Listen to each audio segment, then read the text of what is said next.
Hey guys, it's BD. The channel is Miss BD and this video is sponsored by healthjobs.co.uk.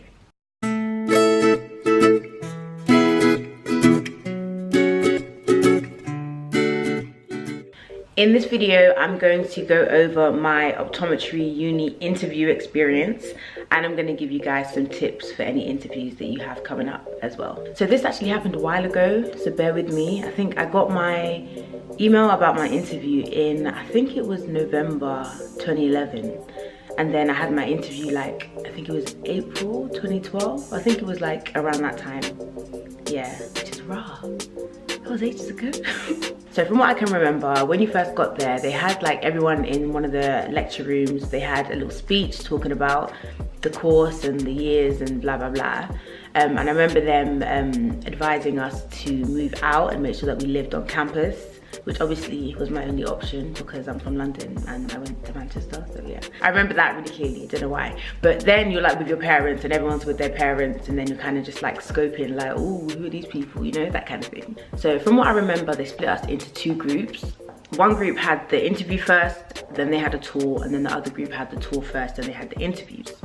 So let's just get into the interviews because that's what you're here for, right? Okay, so a couple of tips for the interviews. The first one is to know your personal statement. So obviously in order for you to get to the interview stage, they've read your personal statement, they like it, they're a bit intrigued, they want to know more. So from what I remember, the lady that I was with, she was going through my personal statement while I was there and just asking me questions. So number one, don't get someone else to write it, write it yourself. And number two, don't lie, because it's mad awkward if you're trying to defend lies.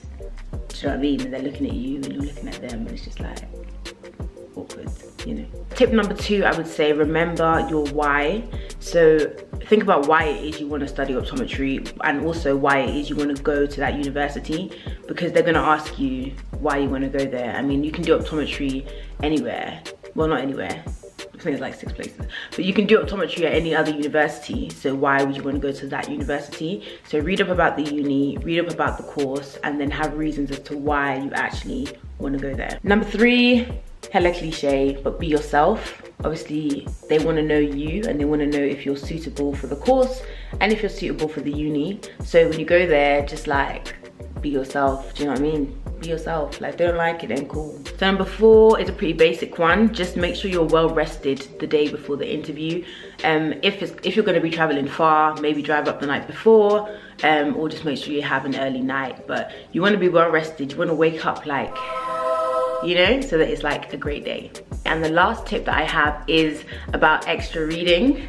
So, I mean, obviously there's a limited amount of stuff you're gonna know, but maybe if you can find an article about maybe something that's happening in optometry, in the news, something that you can reference, something that you can make mention of, then it will seem okay, cool, this person is a very serious candidate. I remember I I bought this book, I don't even know where it is. It was about ophthalmology and neuroscience and whatever, and in my personal statement I was oh yeah, I've been reading a little bit of this book.